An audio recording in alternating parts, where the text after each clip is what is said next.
analyste politico-stratégique, homme d'affaires, installé à Moscou depuis près de 25 ans. Il est le fondateur du site d'analyse Stratpol. Il est aussi l'auteur de nombreux livres, dont le dernier en date, Ukraine, pourquoi la Russie a gagné, aux éditions Stratpol et en vente sur le site de TVL, tvl.fr, à la rubrique boutique. Bonjour Xavier Moreau. Bonjour Marcel. Merci d'être venu de Moscou jusqu'à nos portes afin d'évoquer cette guerre, ce conflit entre l'Ukraine et la Russie. Et même, d'ailleurs, avant d'évoquer le théâtre de guerre, arrêtons-nous un instant sur la guerre des chiffres, du nombre de soldats tués du côté ukrainien, mais aussi, bien évidemment, du côté russe. Le président Zelensky a affirmé que 31 000 militaires ukrainiens ont trouvé la mort en 2 ans de conflit. Les sources américaines évoquaient jusque-là 70 000 victimes de combats ukrainiens. On estime que le nombre de morts du côté russe est de 2 à 4 fois plus important. Est-ce que, à travers vos connaissances, vous contestez ces chiffres, ou si ce n'est pas le cas, quelle explication donnez-vous à ces différentiels qui apparaissent très importants? Déjà, sur les pertes, on les connaîtra vraiment, je pense, à la fin de la guerre. Donc, pour l'instant, on peut juste essayer de se fonder sur quelques recoupements. Ce que je fais, moi, c'est que j'utilise les chiffres que les Ukrainiens disent sur eux-mêmes, ou que les Russes disent sur eux-mêmes, en les recoupant avec les uns et les autres. Donc, ce que je retiens du côté russe, c'est que selon la BBC en russe, donc on ne peut pas soupçonner être un agent du Kremlin, ils estiment aujourd'hui qu'il y a eu 41 000 morts russes. Et ça, comment est-ce qu'ils font? Ils vont chercher les nécrologies, comment dirais-je, les cimetières, les annonces, etc. Et donc, ils ont vraiment sérieusement trouvé 41 000. Après, quand vous lisez l'article de la BBC en russe, après, ils font un facteur x4. On ne sait pas pourquoi, mais enfin, on sait pourquoi, c'est qu'ils ne peuvent pas dire qu'il y a eu que 41 000 morts côté russe. Mais de morts prouvées russes, on a 41 000. Ça me paraît, et peut-être aussi, on peut rajouter 20 000 pour les républiques autoproclamées, qui, elles, ont mobilisé dès les premières heures du conflit, et ils ont mobilisé, ça je l'ai vu sur place, de 18 à 60 ans, donc des gens, ils ont jeté dans la fournaise des gens qui n'étaient pas préparés. Donc voilà, mais ça, on ne sait pas trop. Voilà du côté russe. Côté ukrainien, donc 31 000, c'est pas sérieux. Enfin, ce que je pense, qu'en fait, il y a 31, c'est le chiffre officiel. C'est-à-dire qu'il y a 31 000 foyers pensionnés parce que leurs fils ou leurs maris sont morts sur le front. C'est ça que je pense. Et je pense que Kiev, effectivement, pour ne pas annoncer autant de pertes, pour ne pas avoir à payer autant de familles, eh bien, diminue ou annonce que, par exemple, il a disparu, il a déserté, mais qu'en fait, on l'a vu d'ailleurs à la VDIFK, les Russes sont arrivés, il y avait des cadavres partout, et des blessés abandonnés. Voilà ce que je pense. Donc 31 000, ça me paraît pas très sérieux. Ce qui est intéressant, c'est qu'il y a un député bandériste, ancien député bandériste, qui était le chef du parti de Poroshenko au Parlement. Donc Poroshenko est aussi un anti-russe. C'était le prédécesseur de Zelensky, qui en janvier 2024 a annoncé 500 000 morts et blessés graves. Et il a dit, il faut dire la vérité aux Ukrainiens pour qu'ils comprennent pourquoi on mobilisait. Donc je pense que ça, et c'est aussi le chiffre qu'on entend chez des gens comme le colonel McGregor aux États-Unis. Ou qu'on a entendu de la part du président Sarkozy, l'ancien président de la République. Exactement, voilà, le président Sarkozy. Ce qui est clair, c'est que ça a largement dépassé la centaine de milliers. Il y a aussi des choses qui sont reconnues par tout le monde, c'est que par exemple la puissance de feu russe est, selon les périodes, entre 6 à 10 fois supérieure à la puissance de feu ukrainienne. Donc normalement, ça va se traduire aussi par le nombre de pertes. Ensuite, depuis le mois de septembre 2022, c'est l'Ukraine qui attaque. Jusqu'à la fin, on va dire jusqu'à l'automne, c'est l'Ukraine qui attaque. Et quand on attaque, on est exposé. En plus, l'attaque, la fameuse contre-attaque de l'été qui a échoué de manière fulgurante, on va dire, a évidemment coûté très cher en vie humaine. Il y a ça, et il y a aussi, de manière concrète, pourquoi est-ce que l'Ukraine mobilise? La Russie a mobilisé une fois à l'automne 2022, et c'est terminé. Aujourd'hui, en fait, il y a une vague de volontaires. Donc, si jamais il y avait vraiment une crise dans les effectifs, la Russie serait obligée de mobiliser. Or, c'est Kiev qui mobilise, qui essaie de faire passer des lois pour le faire. Donc, c'est visiblement Kiev qui a un problème. Le Wall Street Journal annonçait d'ailleurs qu'il y avait eu un audit qui avait été fait il y a moins d'une semaine, où il manquait 700 000 soldats. Alors après, c'est des chiffres aussi que parce que Kiev annonce n'importe quoi comme chiffre depuis le début. Mais cela dit, ce qui est clair, c'est qu'ils ont annoncé, par exemple, que juste avant le début de l'opération militaire spéciale, donc en début février 2022, il y avait 420 000 militaires qui étaient prêts à attendre l'invasion russe. C'était dans Défense Express, qui est le magazine du complexe militaro-industriel ukrainien, qui est lié au ministère de la Défense ukrainien. Ensuite, à l'été 2022, Reznikov, le ministre de la Défense ukrainien, a annoncé qu'il y avait une armée d'1 million d'hommes qui était prête. Alors que les Russes étaient toujours à 160 000. Hein, les Russes ont toujours été en infériorité numérique, aussi, ça faut le dire, depuis le début du conflit, si on en croit les chiffres qui étaient annoncés par Kiev et par l'OTAN. Et là, récemment, Volodymyr Zelensky, au début de cette année, a dit qu'ils étaient 880 000. Donc, pourquoi est-ce qu'ils ont encore besoin de mobiliser? Et où sont passés, d'ailleurs, ces 1 million de soldats qui étaient là à ce moment-là. Puis encore une fois, cet audit cité par le Wall Street Journal de 700 000 hommes qui ont disparu. Alors, peut-être aussi que l'Ukraine a menti sur le nombre de soldats pour avoir plus de financement par l'OTAN, tout est possible. Ce que je veux dire globalement, c'est que c'est pour ça que depuis quasiment le début du conflit, je me suis rabattu sur la carte des opérations militaires. Parce que quoi qu'il arrive, il y en a qui avancent, il y en a qui reculent. Il y en a qui prennent des forteresses et il y en a qui en abandonnent. Donc, toujours est-il que l'Ukraine a tenu. L'Ukraine tient pour l'instant, oui. C'était une surprise? Disons qu'en fait, avec l'arrivée de l'OTAN, c'était quelque chose qui me paraît assez normal. L'Ukraine en elle-même, elle a perdu la guerre en avril 2022. D'ailleurs, c'est pour ça qu'elle est prête à signer un traité. Ça a été reconnu par David Arachamia, qui est le chef du groupe parlementaire de Zelensky à la Rada, donc au Parlement ukrainien. Ça a été reconnu, je crois que c'était en novembre 2023, donc en 10 ans. Nous, on était prêts à signer un accord avec les Russes, et puis le 9 avril, Johnson est arrivé et a dit non, on va leur faire la guerre. Donc, si les Ukrainiens étaient prêts à signer le traité, c'est qu'ils avaient bien compris qu'ils ne pouvaient pas gagner contre les Russes. Mais à partir du moment où l'OTAN rentre en guerre, c'est-à-dire immédiatement après l'arrivée de Johnson, les premières livraisons de chars, d'ailleurs en panique, ce qui montre aussi que là aussi les Kiev avaient menti sur le nombre de pertes ukrainiennes, c'est qu'ils expliquaient qu'ils avaient pris des chars aux Russes, que les pertes russes étaient monstrueuses. Dans ce cas, pourquoi est-ce que la Pologne et la Tchéquie et la Slovaquie doivent en urgence livrer près de 300 chars?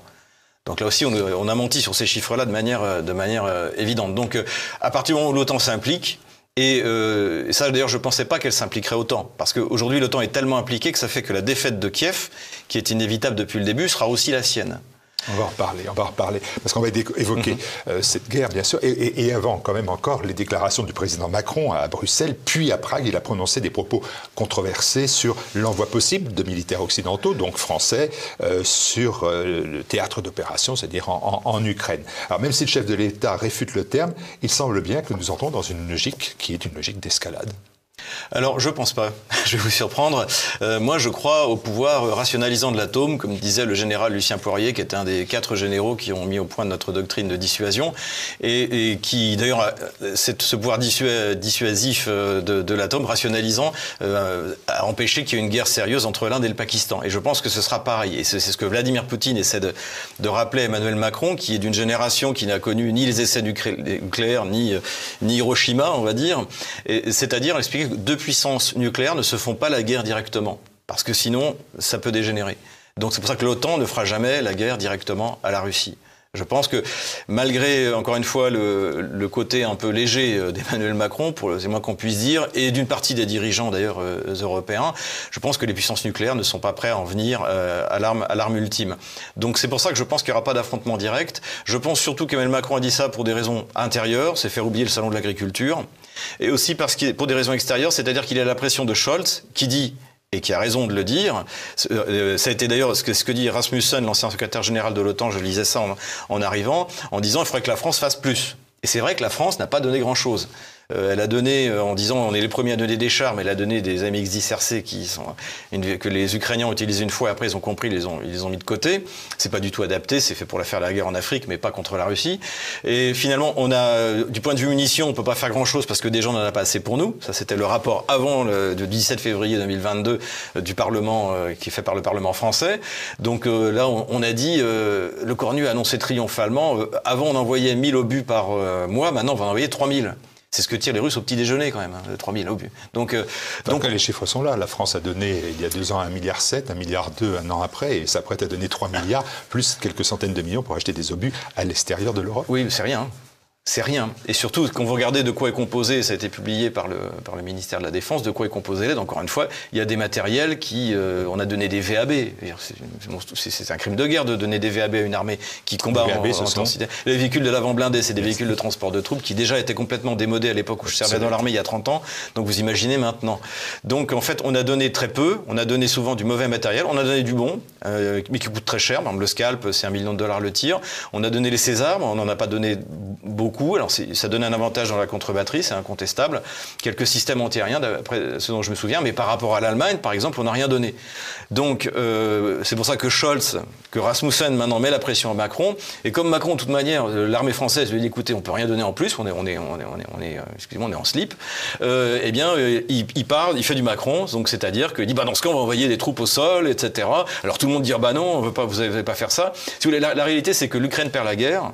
Et l'OTAN perd la guerre. Et il va falloir, et la défaite est orpheline. Donc il va falloir trouver qui est responsable. Donc Scholz va dire c'est Macron parce qu'il n'a pas envoyé assez. Macron va dire c'est Scholz parce qu'il ne veut pas qu'on envoie de troupes au sol. Et donc là, on est parti un peu dans une espèce de querelle de perdants, en fait. Les propos d'Emmanuel Macron sont controversés, mais parfaitement assumés parce que il a appelé à ne plus subir, à ne pas être lâche, c'était pour ses collègues européens, face à une Russie inarrêtable. La volonté d'Emmanuel Macron, c'est de reprendre l'initiative, mobiliser le camp occidental, et puis aussi envoyer quand même un message clair aux Russes, c'est que gagner en Ukraine sera une victoire à la Pyrrhus. Pourquoi la Russie a gagné? Même si elle gagnait l'Ukraine, elle perdra face au camp occidental. Car ça sera l'embrassement général. Je ne pense pas que ce soit... non, si elle gagne, elle va gagner un point, c'est tout. La victoire ne se partagera pas. Je crois qu'au contraire, c'est plutôt le camp occidental qui va payer cher son soutien inconditionnel à l'Ukraine, au régime de Kiev, que ce soit l'Union européenne, que ce soit l'OTAN, qui a révélé qu'en fait, elle n'était pas une puissance militaire, et qui révèle en fait le fondement même de l'OTAN, c'est-à-dire que c'est une puissance politique. Militairement, ça ne marche pas. Il n'y a aucun complexe militaro-industriel. Et c'est pas moi qui le dis, c'était dans le New York Times qui disait qu'en fait, la Russie produisait à elle toute seule plus de matériel et de munitions que tout l'OTAN réuni. Donc c'est ça, c'est la réalité. La réalité, c'est qu'au contraire, l'OTAN a montré sa profonde faiblesse militaire et est mise à nu. Et on voit que finalement, c'est quoi? Eh bien, c'est un système d'administration par Washington des satrapies qui composent l'Union européenne. Et vous subordonnez la victoire de la Russie à l'épuisement de l'aide des pays de l'OTAN et de l'OTAN elle-même. Mais alors que beaucoup d'observateurs indiquent que la Russie a redonné finalement puissance et force à l'organisation du traité de l'Atlantique Nord. Vous parlez de votre côté de puissance pauvre, puis de puissance faible. La Russie a redonné des ailes à un OTAN qui était atone. Alors on peut dire que c'est vrai dans le sens où, par exemple, les Suédois et les Finlandais ont convaincu leur population, qui était plutôt orientée vers une tradition pacifique, de rejoindre l'OTAN. Mais de facto, les Finlandais et les Suédois font partie de l'OTAN depuis bien longtemps. C'est-à-dire en 2020, par exemple, il y avait eu des manœuvres. Il y a sans arrêt donc des manœuvres navales ou terrestres qui sont systématiquement tournées vers un ennemi dont on voit bien qu'il est la Russie, notamment toutes ces manœuvres qui sont en mer Baltique. Il y en a pas. Il n'y en a pas 150. Donc dans ce sens-là, effectivement, on peut dire que ça va consolider l'OTAN.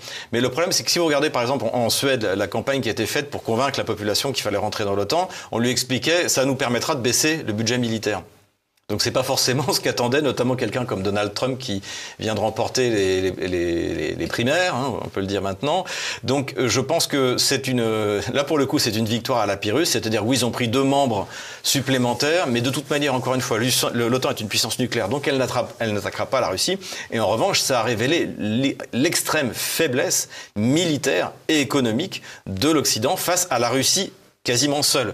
On peut, oui, avec la Corée du Nord et l'Iran, mais globalement, la réalité, c'est que vous avez une coalition qui dépasse d'ailleurs l'OTAN et l'Union européenne de 50 pays qui ont mis leurs ressources en commun pour faire la guerre à la Russie et qui la perdent. Et ça va affaiblir l'OTAN et non pas le renforcer. Alors, moi, je comprends bien votre propos qui est de dire que finalement, si la Russie gagnait en Ukraine, elle ne serait pas une victoire à la Pyrrhus, puisqu'elle ne se retrouverait pas face au camp occidental qui serait capable de lui résister de manière guerrière, militaire.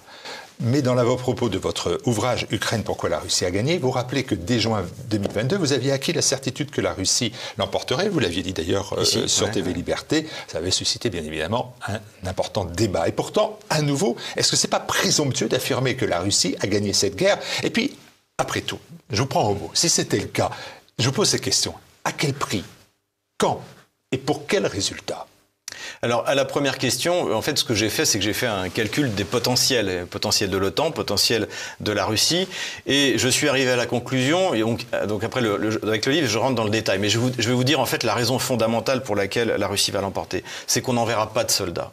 On n'est pas en 1853 au moment de la guerre de Crimée où on peut envoyer 315 000 hommes et en perdre 95 000.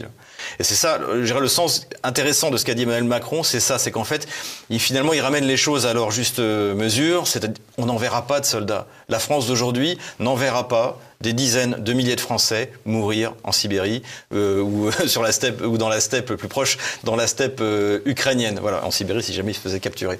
Donc ça n'arrivera pas. Et aucun pays ne fera ça. Et d'ailleurs, ils l'ont tous répété, sauf effectivement le satrape qui dirige la Tchéquie, qui a été mis en place par l'OTAN, qui est du côté de Macron et qui dit oui effectivement on peut rien exclure. Voilà. Mais tout ça c'est du verbe. Et dans la réalité, la première raison qui fait qu'on peut être certain le 24 février 2022 que l'Ukraine avait perdu la guerre, c'est que nous n'enverrons pas de soldats. Et maintenant, aujourd'hui, à part Emmanuel Macron, qui encore d'ailleurs tous les 2 jours dit le contraire de ce qu'il a dit les 2 jours précédents, eh bien le dit lui-même.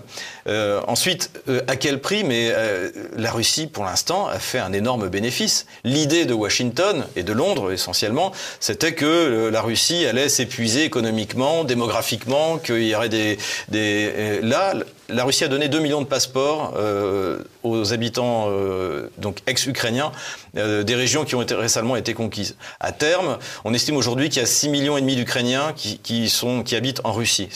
La Russie est le premier pays qui accueille des réfugiés ukrainiens en quantité. Et je pense qu'à terme, il y aura au moins 8 à 10 millions d'Ukrainiens qui vont finir par habiter en Russie.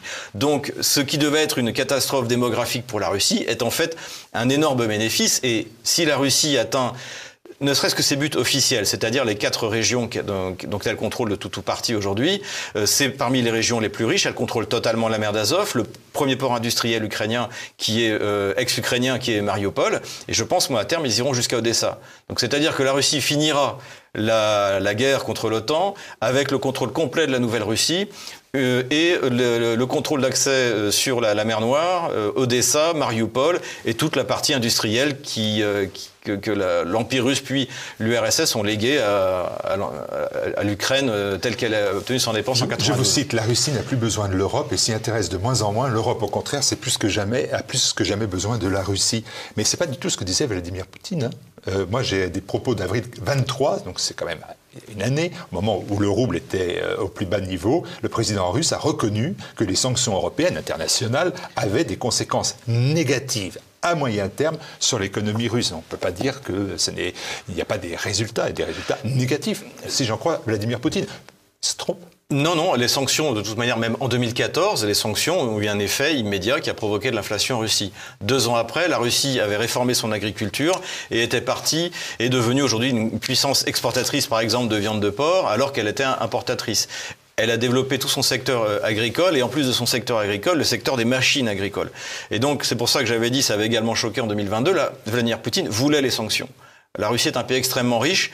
S'il n'y a pas quelque chose qui l'aiguille, elle va importer ce dont elle a besoin en l'achetant. Si jamais elle a des sanctions, si elle-même met des contre-sanctions, elle va commencer à le produire elle-même. Et c'est ce qui est en train de se passer.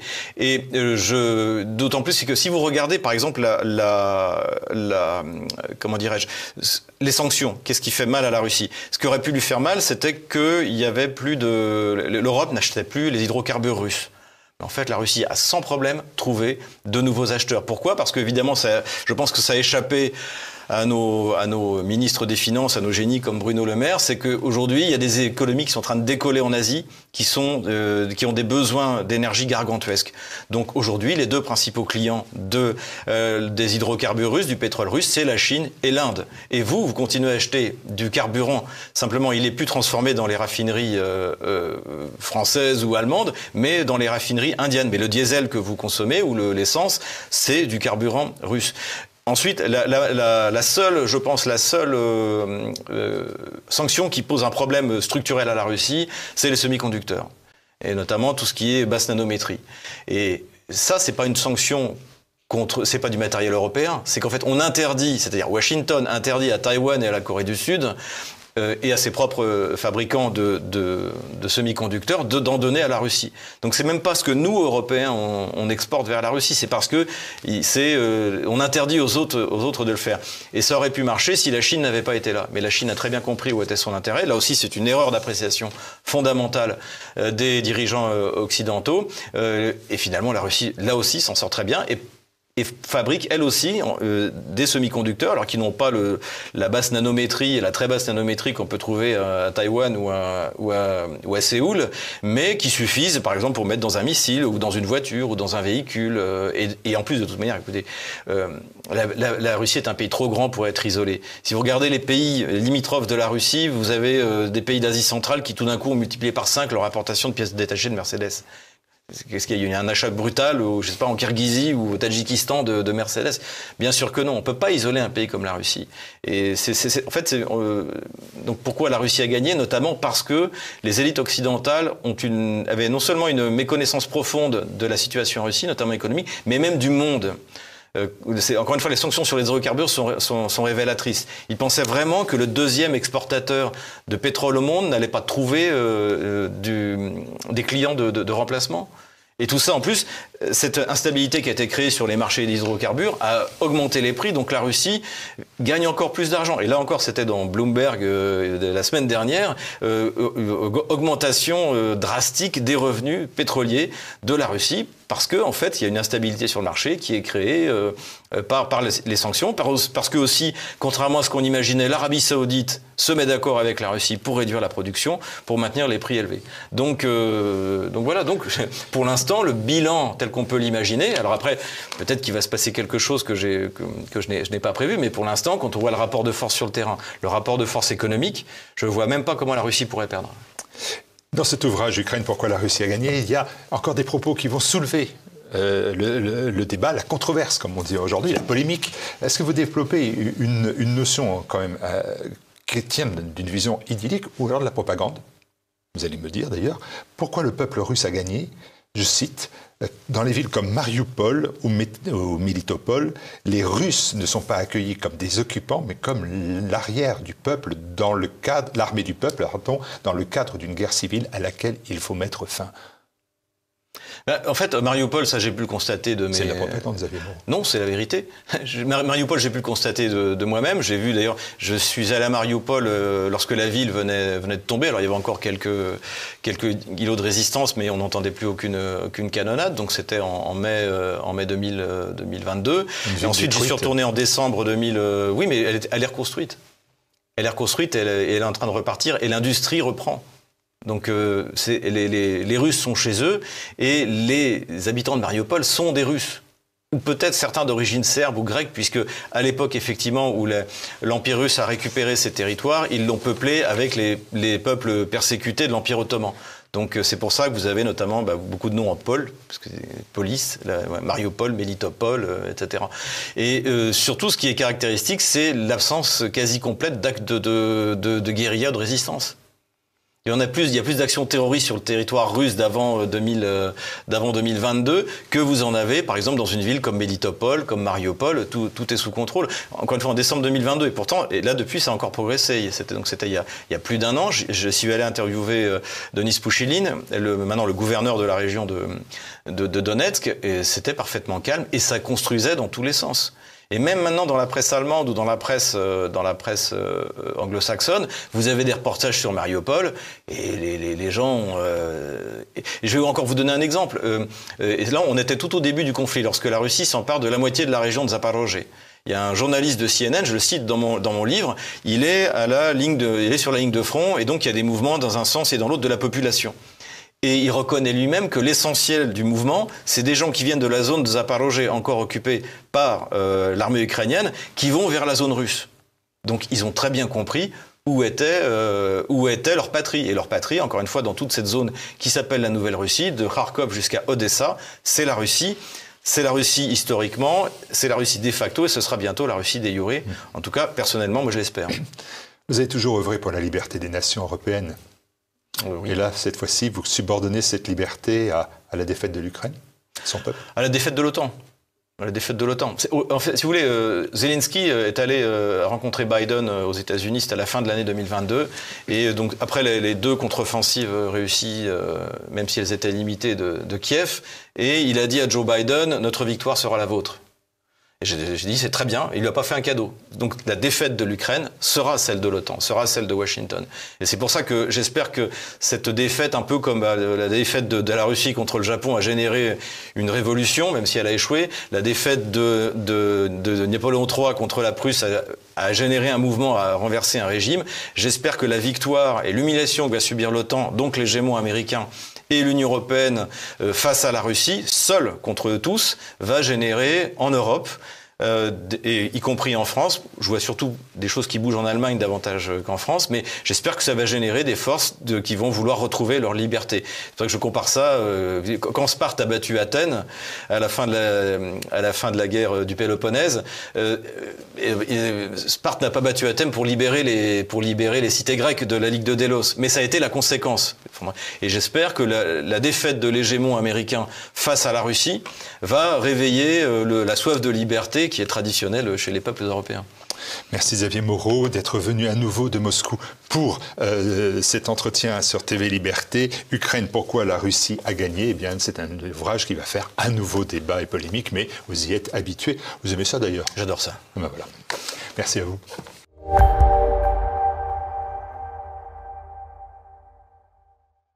Où attendent les Américains, c'est le cas au Niger aujourd'hui, en particulier dans cette affaire de putsch qui est intervenue au mois de juillet dernier. Il y a les Turcs qui sont très actifs, il y a les Chinois qui sont très actifs, etc. Donc l'Afrique intéresse beaucoup pour ses richesses minérales en particulier, et donc il y a une compétition. Mais je pense, moi, que la France a une grande responsabilité aussi dans ce qui lui arrive en Afrique. On peut schématiser rapidement, mais il y a le discours de la Baule du président Mitterrand qui a réveillé l'ethnisme en Afrique au motif de plus de démocratie. Les opinions africaines n'y étaient pas préparées, à mon sens. On peut en discuter, mais c'est un fait. Ensuite, il y a eu l'époque de Chirac. Chirac a commis une erreur en supprimant le ministère de la Coopération. Les Africains se sont sentis dépossédés de ce qu'ils considéraient comme leur ambassade commune à Paris. Ensuite, on a évolué vers un ministère des Affaires étrangères et de l'Europe, puis de l'Europe et des Affaires étrangères. Ça en dit long, en réalité, sur le peu de considération qu'on a manifesté à ce moment-là à nos amis africains, à nos alliés africains. Moi, j'ai intervenu au Rwanda en 1994. J'avais sous mon commandement une compagnie tchadienne. Dans le groupement voisin, il y avait un bataillon, quasiment un bataillon sénégalais, et des éléments divers des armées africaines, et ça se passait très bien. Donc on a reculé, et puis ensuite il y a eu la catastrophe des catastrophes. Je le dis parce que c'est pas faire de la politique partisane, c'est dire les choses, c'est de l'histoire. C'est Sarkozy avec le déboulonnage du colonel Kadhafi en Libye. On en voit les résultats aujourd'hui. Ils sont dramatiques en termes d'immigration sauvage, en termes de déstabilisation totale du Sahel. Et puis, bien sûr, dans le cadre des relations franco-russes, c'est une première étape de dégradation parce que le président Poutine s'est senti trahi, bousculé, humilié par les dirigeants occidentaux qui lui avaient promis qu'on n'irait pas jusqu'à l'extrémité de l'opération militaire. Il y a eu, je termine rapidement parce que c'est important de le dire, il y a eu l'opération de déstabilisation du président Gbagbo en Côte d'Ivoire pour mettre l'ami de M. Sarkozy, M. Ouattara au pouvoir. Ça a laissé beaucoup de traces aussi en Afrique. Il y a eu ensuite... bon, je passe rapidement sur l'époque Hollande parce qu'il s'est passé le Mali, Serval, opération militaire parfaitement réussie, mais non suivie d'une véritable réforme politique en profondeur que les Maliens attendaient et qui ne s'est pas produite. On a reconduit le système hanté, aussi discutable. Et puis, il y a eu ensuite M. Macron. On peut parler de la Centrafrique aussi en passant, rapidement, mais très, très mal géré à l'époque de M. Hollande. Et puis ensuite, il y a eu M. Macron, avec, bon, je passe rapidement sur le sommet France-Afrique de Montpellier, qui était la foire au cancre, si je puis dire, et puis ce déplacement à Ouagadougou, où il a humilié publiquement le président Roch Marc Christian Kaboré en lui demandant d'aller réparer la clim devant les étudiants, figue mi-raisin, parce qu'on humiliait en fait leur président. Bon, pour des propos, encore une fois, à mon avis, irresponsables. Et puis, il y a eu l'envoi de cet ambassadeur des droits LGBT au Cameroun. Ça choque profondément les Africains. Et je pense que dans le succès que remporte la Russie aujourd'hui en Afrique, il y a cette dimension morale, civilisationnelle. Et puis, cerise sur le gâteau, il y a eu ce déplacement du président Macron à Kinshasa, où il est allé traîner dans les boîtes de nuit, dans des boîtes un peu interlopes, etc. Tout ça, c'est une image catastrophique, ravageuse pour la France en Afrique. Voilà, ça c'est pour notre compte à nous. Alors de l'autre côté, bien sûr, les Russes exploitent les vides que l'on laisse, les trous dans la raquette, si je puis dire. Voilà, mais je pense que, comme l'a écrit le général Roure dans un de ses textes, on avait tout intérêt, et nous avons tout intérêt, à essayer de nous raccommoder, alors on est mal parti pour le faire aujourd'hui, avec les Russes sur ce terrain africain, parce que nous sommes complémentaires. On a des histoires différentes, on n'a pas les mêmes... Alain avait raison de parler de la francophonie, le français est quand même la langue pratiquement parlée partout sur le continent africain, avec un peu d'anglais quand même, mais moins important. Et le portugais, bien sûr, aussi. Mais voilà, donc je pense que, oui, bien sûr, il y aurait à rebâtir, dans le cadre de relations rétablies normalement, il y aurait à rebâtir quelque chose sur le plan africain. Alors, vous avez quelque chose à ajouter? Je veux juste dire que le général Roure est invité du dialogue franco-russe le 20 mars prochain. Je recommande son dernier livre, « Pourquoi Dieu n'a pas béni l'Amérique ». Sur l'Afrique, moi, je me souviens plus de l'année, mais lorsque ça a commencé à bouger à cause du terrorisme, alors il faudrait revenir aussi sur les origines du terrorisme, on n'a pas le temps d'étudier ce sujet, mais enfin, en deux mots, Daesh et ISIS, ça a été créé par la CIA et le Mossad. Ensuite, le terrorisme a été exporté... c'est documenté maintenant, on a des preuves. Hein. Oui. Et d'ailleurs, en Afghanistan, avant que les Américains ne s'en aillent, lorsque les forces gouvernementales que soutenaient les Américains étaient en difficulté face aux talibans, avec des hélicoptères Chinook, ou je ne sais plus comment, là, leurs grands hélicoptères, ils déchargeaient des contingents de Daesh pour soutenir les forces gouvernementale afghane. Bon, enfin, maintenant c'est sûr, tout le monde le sait, et on sait même comment ça s'est passé, notamment pour le Mossad en Israël. Daesh et ISIS, c'est une création de la CIA et du Mossad. Et quand le terrorisme est venu en Afrique, moi, au tout début, en Centrafrique notamment, j'avais des contacts là-bas et j'ai fait passer les messages. À l'époque, on avait de bonnes relations avec la Russie. Enfin, elles n'étaient pas très cordiales, hein, mais on avait quand même des relations avec la Russie qui n'étaient pas mauvaises. Et par des cadeaux qui me sont propres, j'ai fait passer le message, mais puisque nous, on n'avait pas l'argent, les moyens d'équiper la Centrafrique avec les hélicoptères, enfin tout l'armement dont ils avaient besoin pour combattre le terrorisme, c'est-à-dire entendons-nous avec les Russes, ce serait la meilleure façon, puisque le gouvernement de RCA avait déjà pris contact avec les Russes. Et donc, au lieu de dire « Ah, les Russes veulent marcher sur nos plates-bandes », c'était une femme qui était ministre des Armées en France à l'époque, je ne me souviens plus de son nom. Laurence Parly. Ouais. Et moi, j'avais fait passer le message, mais entendons-nous, si les Russes peuvent donner des équipements, collaborons avec eux et aidons la Centrafrique tous les deux. Évidemment, je n'ai pas été écouté et ça ne s'est pas passé comme ça. On a aussitôt commencer un discours anti-russe, les Russes veulent prendre notre place, et ainsi de suite. Et comme l'a très bien dit Jacques, la nature a horreur du vide. Quand la France a perdu de son influence en Afrique, et même qu'elle s'est retirée dans certains coins, et puis la Centrafrique, on a refusé de leur donner de l'armement, enfin une partie de l'armement.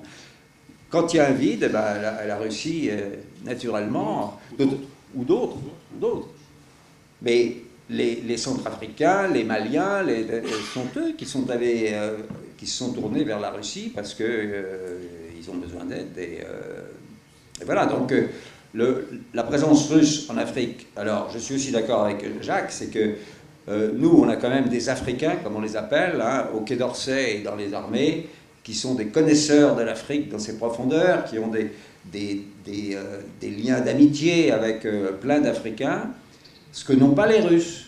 Les Russes, ils ont une connaissance peut-être académique de l'Afrique, mais ils n'ont pas les liens ancestraux que nous avons avec les Africains. Il faut dire que si au Quai d'Orsay et à la Défense, les gens qui sont trop bons connaisseurs de l'Afrique et qui donc déconseillent certaines politiques qui leur paraissent mauvaises, à ce moment-là, on les écarte parce qu'ils sont gênants.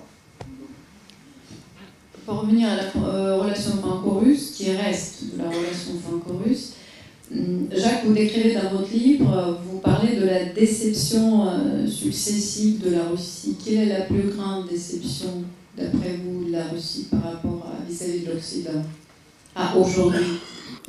Ben, j'ai essayé de le dire tout à l'heure. Je pense qu'il y a eu cette succession de refus.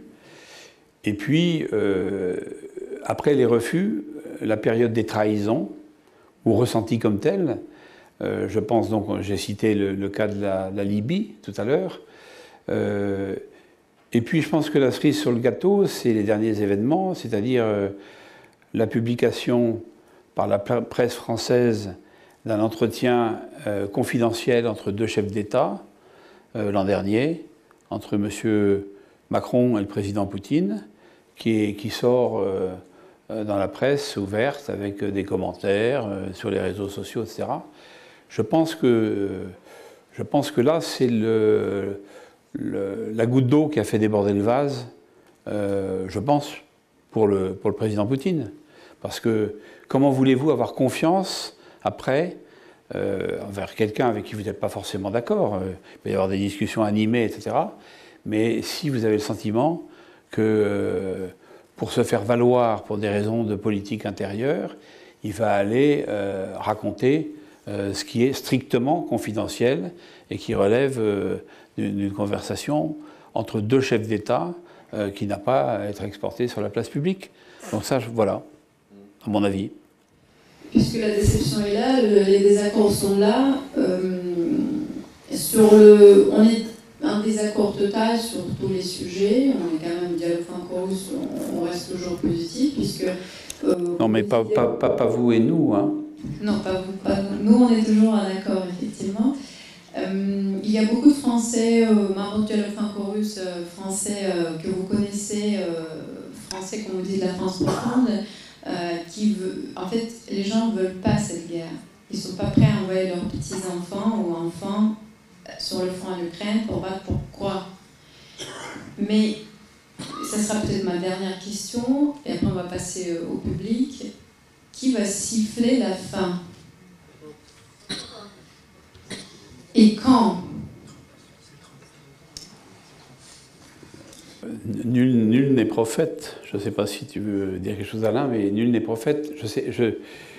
Aujourd'hui, je pense que le problème de la partie occidentale, c'est le déni. C'est-à-dire, on refuse d'admettre la victoire militaire russe qui, à mon avis, est là. Il reste un problème à régler qui n'est pas mince, qui n'est pas petit, qui est le cas d'Odessa dans cette campagne militaire. Bon, parce que c'est très important, Odessa. C'est un enjeu majeur pour la Russie, pour l'Ukraine. Bon. Mais on voit bien que donc on est quand même, à mon avis, je peux me tromper, mais je l'espère de tout mon cœur, on est à la fin, je pense, de la partie vraiment militaire de cette guerre. L'OTAN a perdu Je le dis, mais Alain le disait, Olivier Todt l'a dit récemment, Emmanuel Todt, pardon, l'a dit récemment, de manière très claire, et puis je crois que beaucoup de gens le disent. Et même cet excellent général Desportes, avec qui nous avons débattu ici même, il en est à dire qu'il faut absolument que la Russie soit battue. Alors ça m'étonne quand même, parce que je pense qu'il a été atteint par la même maladie que son président, et qui est le en même temps. Alors il faut dire le contraire de tout pour que ça devienne intelligent. Mais franchement, je pense que le déclic, ça ne peut être que les peuples, en fait. Ça ne peut être que les opinions publiques. Si M. Macron comprend que la France en a assez, je parle du peuple français en a assez, l'opinion française en a assez, il va peut-être être obligé à un moment donné d'en tenir compte. Et donc, je pense que c'est la même chose aux États-Unis, où la politique de M. Biden ne fait pas l'unanimité, où M. Trump est en train de remonter en puissance. Alors Trump, c'est toujours les surprises, hein, à attendre et à craindre peut-être, mais en tout cas, je pense qu'il aura une attitude sur ce plan-là beaucoup plus mesurée et intelligente que celle de Biden, qui est quand même un vieillard sénile, il faut dire les choses comme elles sont, hein, et manipulé par son état profond. Donc je ne sais pas ce qui va se passer, mais je ne sais pas comment on peut sortir aujourd'hui de cette crise en pensant qu'il faut sauver la face des uns et des autres. Je pense qu'il va y avoir des victimes. La première victime, à mon avis, c'est M. Zelensky. On m'a posé la question hier sur TV5 Monde. J'ai dit, M. Zelensky, il a du souci à se faire pour sa propre personne et pour son environnement, je pense. Parce qu'il va disparaître de la scène inévitablement. Et ça va peut-être dénouer, à ce moment-là, le problème. Mais voilà, on en est à faire des hypothèses et des supputations. Je ne peux pas en dire plus. Je ne sais pas si tu veux... Je suis d'accord. En partie seulement parce que moi, je pense que toute cette crise, la cause en est les États-Unis d'Amérique. Et donc, le dénouement de cette crise, ça va venir, à mon avis, des États-Unis d'Amérique. Je ne crois pas à un soulèvement populaire. Je ne crois pas... Regardez les agriculteurs, regardez les gilets jaunes tout d'abord, comment ils ont été manipulés. Les agriculteurs, on les a calmés, bon, ils sont encore en colère, et on l'a vu au salon de l'agriculture, mais je ne crois pas à un soulèvement populaire. En revanche, je pense que les États-Unis vont lâcher l'Ukraine. Les dissensions internes aux États-Unis ont atteint un tel niveau que je ne suis même pas certain qu'ils aillent jusqu'à leur élection du 6 novembre prochain, parce que il y a des dissensions au sein des démocrates, il y a des dissensions au sein des républicains, et bien sûr, il y a des dissensions entre les deux. Et je pense que la seule issue pour les États-Unis d'Amérique au moment où nous en sommes concernant l'Ukraine, c'est de dire on laisse tomber Zelensky, et on va dire que c'est les Européens qui n'ont pas été capables de régler un problème européen, et nous, on a d'autres chats à fouetter, notamment il y a la Chine, et ainsi de suite, et puis tous nos problèmes internes, des dissensions internes qui ne font que s'exacerber au sein des États-Unis d'Amérique. Les États-Unis d'Amérique sont au bord de l'explosion. Évidemment, on ne le voit pas sur les chaînes de télé françaises qui sont toutes en adoration devant Biden. Elles ne peuvent pas voir Trump. Évidemment, Trump a dit qu'il arrêterait la guerre du jour au lendemain. Alors, ça ne leur plaît pas. Mais bon, moi, je ne suis pas un admirateur de Trump parce que c'est un homme qui est assez vulgaire et qui est... Mais je pense que c'est un pragmatique et qui n'est pas dans l'idéologie comme Biden et sa clique. Et donc, moi, je vois les choses se passer de la façon suivante. Zelensky va être lâché par les Américains et il va falloir trouver une solution négociée. Et je pense, moi aussi, que les Russes risquent d'aller jusqu'à Odessa. En tout cas, c'est dans la logique des choses. D'autant plus qu'ils ont là-bas la Transnistrie qui leur est très favorable, puisque les dirigeants de la Transnistrie ont demandé leur rattachement à la Russie depuis quelques mois déjà. Exact, et ça me fait penser à ce que disait Kissinger, être ennemi des États-Unis est dangereux, mais être ami c'est fatal. C'est fatal. Oui, tout à fait. Sur cela, merci beaucoup Jacques, merci Alain de continuer surtout le dialogue, parce que ce qu'on demande, ce n'est pas couper les liens.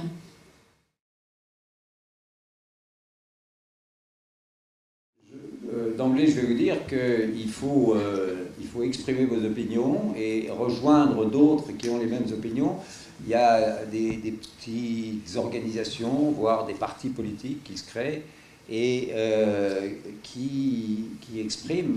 Il y a une multiplicité de ces partis qui veulent sortir de cette ambiance UE-OTAN et qui s'agitent. Alors évidemment, ils ne sont pas à l'Assemblée nationale, parce que quand on voit ce qui se passe à l'Assemblée nationale, il y a de quoi être découragé, parce que même les gens qui seraient supposés défendre des positions un peu équilibrées ne le font pas.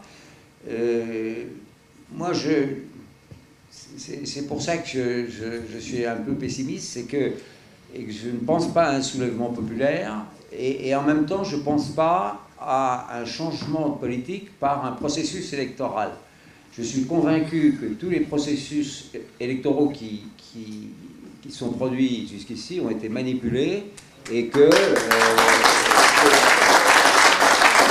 quand je dis manipulés, je veux dire manipulés de différentes manières. C'est-à-dire que, par exemple, on a fait monter Marine Le Pen à l'élection de Macron parce que ça affaiblissait le camp qui était opposé à Macron, et ainsi de suite. Il y a eu des tas de manipulations de cet ordre, et si on regarde le président actuel, les scores qu'il a eus aux élections, il y a très peu de Français finalement qui ont voté pour lui. En tout cas, il n'y a pas une majorité de Français qui ont voté pour lui. Donc, les processus électoraux, je n'y crois plus. Et en même temps, je ne crois pas à un soulèvement populaire. Donc, vous voyez, je suis dans une impasse. Je ne sais pas ce qu'il faut faire, mais je trouve que c'est extraordinaire, là, parce que pour rassembler effectivement trois origines dans une même personne, il y a... Donc, vous avez un rôle à jouer, exactement. Et il y a des choses à faire, parce qu'à force, quand même, de crier, on sent quand même qu'il y a des mouvements d'opinion qui se font, hein, mais il faut essayer de persuader déjà dans votre entourage, dans des associations, des groupements, des partis. Moi, je voudrais juste rajouter quelque chose. Je ne veux pas rentrer dans les définitions de tel ou tel parti qu'il faudrait rejoindre ou pas, c'est pas ça l'objet. D'ailleurs, je m'en méfie beaucoup, moi, des partis. Mais par contre, je pense qu'il faut penser... ça rejoint exactement ce que disait Alain, il faut témoigner. Donc témoigner, moi c'est ce que j'ai voulu faire avec ce bouquin, c'est témoigner, c'est dire, je sais que ce bouquin gêne, il commence déjà à gêner. Bon, eh ben, ça veut dire que il y a des gens qui sont hésitants ou pas convaincus. J'ai déjà un ou deux retours de gens intelligents qui me disent ah ben, on va regarder l'actualité différemment parce qu'on a lu votre bouquin. Bon.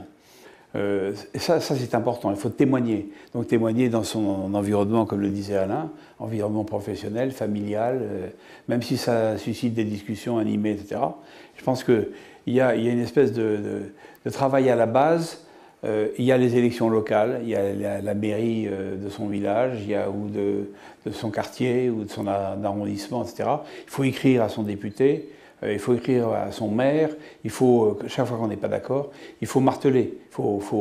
Voilà. Et puis ensuite, je pense qu'il faut, sans parler parti comme le faisait Alain, il faut essayer d'être en réseau, c'est-à-dire de savoir, dans son environnement, d'élargir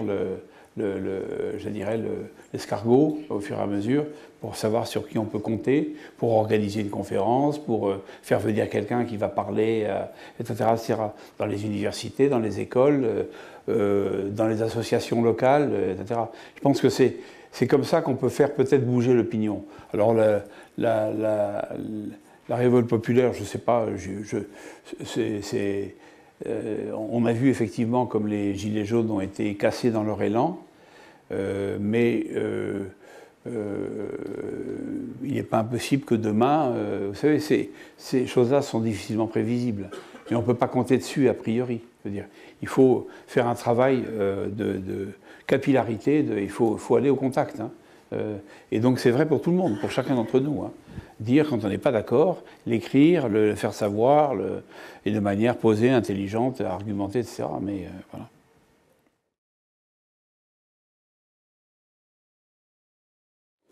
Donc, écoutez, je pense que le personnage est compliqué, complexe, tout le monde l'a compris, et qu'effectivement, il aime le pouvoir. Vous vous rappelez que quand il y a eu des rumeurs sur un 3e mandat, il fallait modifier la Constitution, etc. Finalement, je pense qu'il a compris que ce n'était pas nécessaire. Alors, il veut peut-être faire comme certains présidents africains, comme le président Kagame, par exemple, au Rwanda, avoir un nombre de mandats illimité et rester 25 ans au pouvoir. Ce qu'à Dieu ne plaise pour la France, quand même. Mais bon, il est possible qu'il ait des intentions comme ça. Moi, je pense qu'il rêve plutôt d'être président de la Fédération européenne, transformée en État. Et je pense que c'est plutôt ça qui le motive et qui l'intéresse. Voilà. La France, il n'en a rien à faire. Je ne pense pas qu'ils se lanceront dans une guerre, mais en revanche, là, ils ont essayé avec l'Ukraine. Hein, ce qu'il faut empêcher, c'est la montée d'une puissance continentale en Europe qui sera alliée avec la Russie. Mais regardez ce qu'ils font à Gaza, parce que ce sont eux. S'ils claquaient des doigts, les Tsahal s'arrêterait du jour au lendemain. Donc, ils continuent à leur fournir toutes les bombes et ainsi de suite. Ils peuvent prolonger des conflits comme ça dans l'espoir d'en tirer quelque avantage. Mais je ne crois pas qu'ils se lanceront dans... D'abord, une guerre mondiale, c'est impossible maintenant, hein, qu'on le veuille ou non. Les chiffres sont quand même énormes, moi j'ai 225 à 230 milliards d'euros ou de dollars selon la monnaie qui ont été déversés sur ce pays. Alors après, les exemples de corruption sont multiples dans l'entourage proche de Zelensky lui-même et à tous les échelons de la hiérarchie, si je puis dire, de l'État ukrainien aujourd'hui. Donc il y a des exemples toutes les semaines pratiquement, et pas des exemples des petites sommes. Donc je ne me suis pas livré au calcul, un tableau Excel pour essayer de refaire le compte, mais je pense que c'est quand même très important. Et je pense que tout ce qui est matériel et autres a été revendu largement aussi ailleurs, etc. Donc c'est un vrai sujet, mais dont on n'a pas, à mon avis, les contours aujourd'hui. Alors votre deuxième question, c'était, enfin la deuxième partie de la question, c'était l'OTAN aurait-il pu gagner la guerre? Ben, écoutez, s'il avait pu, il l'aurait gagné. Moi, j'ai pas d'autre réponse. Je pense qu'il a vraiment perdu la guerre. Et c'est pour ça que, comme le disait Alain à l'instant, les États-Unis, ça par contre je suis complètement d'accord, bien sûr, les États-Unis vont se retirer à un moment donné et lâcher leur proxy Zelensky, leur marionnette Zelensky, en race campagne, et qui va se faire éliminer rapidement, comme ils l'ont fait partout, hein, parce qu'ils ont fait ça avec les Kurdes au Kurdistan, ils ont fait ça avec les Afghans, rappelez-vous du départ de Kaboul, pas très brillant. Donc tous les gens sur lesquels ils s'appuient dans leur déploiement extérieur, au Vietnam bien sûr, hein, que connaît bien quelqu'un de mes amis au premier rang, bon, c'est évident, à chaque fois ils ont fait la même chose. Donc ils vont faire la même chose pour l'Ukraine maintenant qu'ils voient que ça tourne mal. Mais ils ont atteint leur but, ils ont atteint un but stratégique qui était de diviser l'Europe et de nous diviser avec les Russes, nos frères et nos partenaires russes. Ça, ils ont réussi. En revanche, ils n'avaient peut-être pas calculé que ce faisant, ils allaient faire émerger un nouveau mouvement non aligné autour de la Russie, de la Chine, qui sont maintenant très proches, de l'Iran et de tous les pays du BRICS qui y étaient ou qui veulent y aller, comme l'Arabie saoudite, qui tourne le dos maintenant au pacte de Quincy de 1945 et qui commence à regarder vraiment la recomposition du monde à laquelle on assiste. Donc nous, là-dedans, nous, Français, on est encore les perdants, hein, encore une fois. On a choisi le mauvais camp, avec von der Leyen comme modèle. Et ça, c'est une plaie, je veux dire. Je pense que l'Union européenne, aujourd'hui, est une plaie, voilà, pour la France. Hein.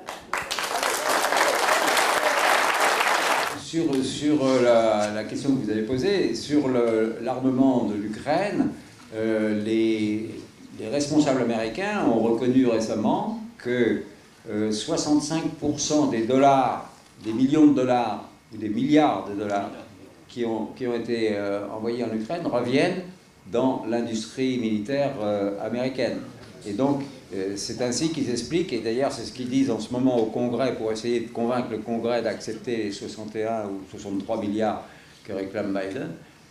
Donc, il y a eu de la corruption, il y a eu ça. Et troisième point et dernier, sur l'armement que l'Occident a donné à l'Ukraine, elle a donné également les techniciens et les servants et instructeurs de ces armes, parce que maintenant les Britanniques, je crois qu'ils ont reconnu hier que c'était eux qui avaient dirigé l'opération qui a fait couler un navire russe dans la mer Noire.